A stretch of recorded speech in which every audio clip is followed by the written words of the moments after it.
Fix infinite jumping. You may have noticed our jumping is totally limitless. Let's fix that. Implement jump limit. Let's add a jump limit to our hero.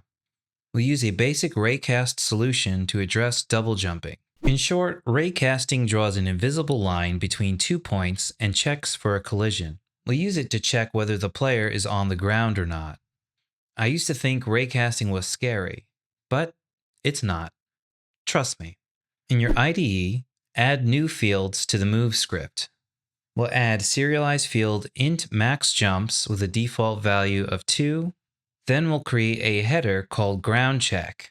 Then we'll add a serialized field LayerMask ground mask and another serialized field float ground check size with a default value of 0.5f.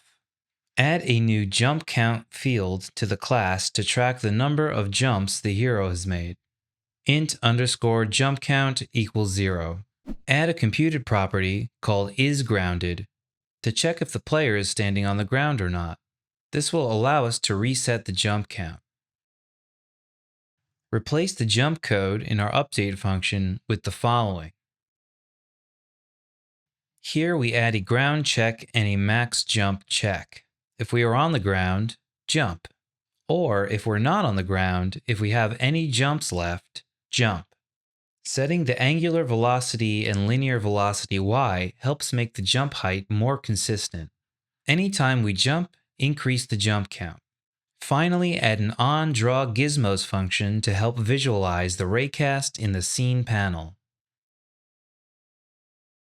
In the Unity Projects panel, select Prefabs/Clown Nose. In the inspector, open the new Ground Mask dropdown. Select Ground.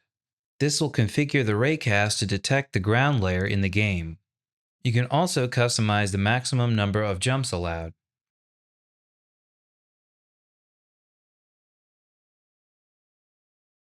This diagram breaks down the logic to our jump method and is also available on the website smallindie.dev.